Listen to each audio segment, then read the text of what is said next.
Bonjour à tous et à toutes, et aujourd'hui nous allons parler de Henri d'Angèle, qui est justement connu pour ses fameux 4x4 d'Angèle Peugeot. Donc il était né en 1935 en France, près de Mulhouse, en Alsace, et il commencera à faire parler de lui en France en 1967 avec ses barquettes de moins de 460 kg, les Mangoustes R1300 et 812. Donc c'est des voitures qui prennent pour base les Renault 8 Gordini et Alpina 110, ainsi que des pièces venant de d'autres voitures de série.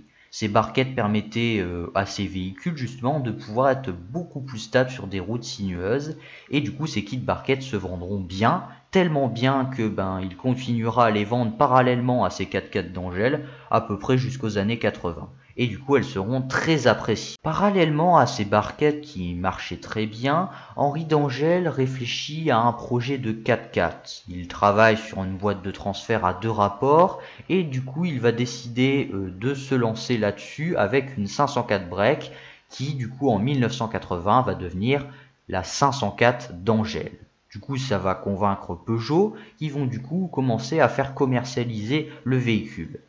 La voiture sera tout d'abord équipée d'un moteur XN1 et d'une transmission intégrale. Elle sera vendue en version break puis pick-up à partir de 1984, et en 1986, la 504 d'Angèle pourra accueillir 3 types de moteurs différents selon l'envie du consommateur.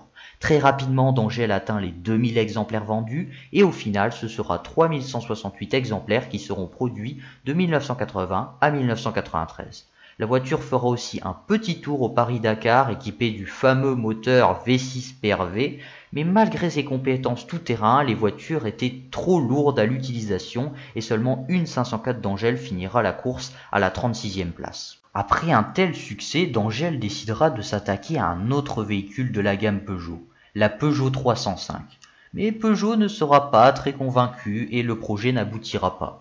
Alors d'Angèle se lança sur une voiture très proche de la 504, la 505.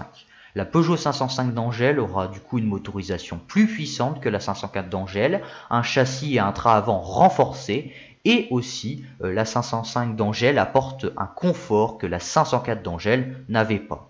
Elle sera produite jusqu'en 1994 à plus de 5000 exemplaires. Les 504 et 505 d'Angèle seront aussi très prisés en Afrique. En 1982, Citroën souhaite participer à des rallyes, et notamment au groupe B. Il contacte tout d'abord Lotus pour transformer la Citroën Visa en voiture de rallye. Au final, la voiture sera jugée trop lourde et trop basse. D'autres constructeurs proposeront leur prototype sans succès. Puis 2 ans plus tard, il contacte d'Angèle pour la même chose.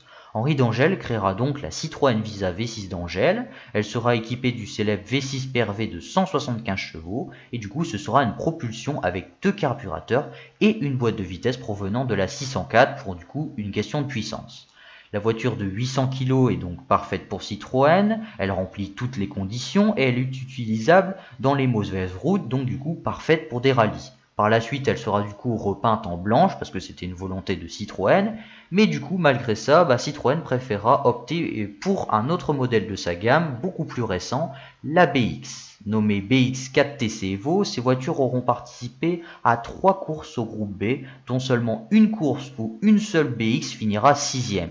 La voiture était beaucoup trop lourde et beaucoup trop encombrante dans les virages. Au final, si Citroën avait écouté d'Angèle, ils auraient pu avoir un beau palmarès en rallye. Mais il faut savoir qu'à cette époque, Citroën appartenait à Peugeot, et du moment que la 205 T16 fasse un carton dans les rallyes et au groupe B, ils s'en fichaient pas mal de Citroën. Fin des années 80, début des années 90, alors que les GTI se vendent comme des petits pains, Henri d'Angèle décidera donc de s'intéresser à ce genre de voiture et il va proposer la 205 GTI 16S 4x4 d'Angèle et la 309 GTI 16S 4x4 d'Angèle. Traction intégrale et 4 roues motrices, ces 2 prototypes étaient donc très souples dans les routes de terre ou enneigées. Cependant, Peugeot ne sera pas du tout convaincu par ces 2 modèles prototypes et il n'autorisera pas d'Angèle à commercialiser ces 2 voitures et c'est bien dommage. Par la suite, d'Angèle va du coup faire des Peugeot J5 d'Angèle et Citroën C25 d'Angèle. Puis en 1991 arrive la Citroën C15 4x4 d'Angèle, utilitaire léger et tout-terrain. Le C15 d'Angèle va tout d'abord attirer les chasseurs en forêt, mais aussi certaines entreprises qui veulent des véhicules tout-terrain, mais pas encombrants. La voiture aura du coup un nouveau pont arrière suspendu, des bras de suspension modifiés et des modifications sur la boîte de vitesse, ainsi que du coup un système autobloquant de la partie arrière.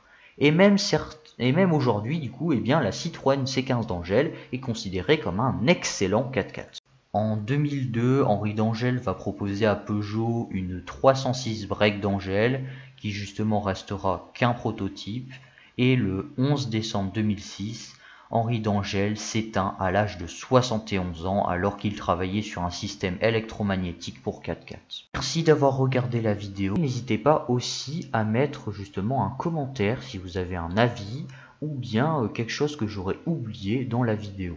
Sur ce, on se revoit dans quelques temps. Bye.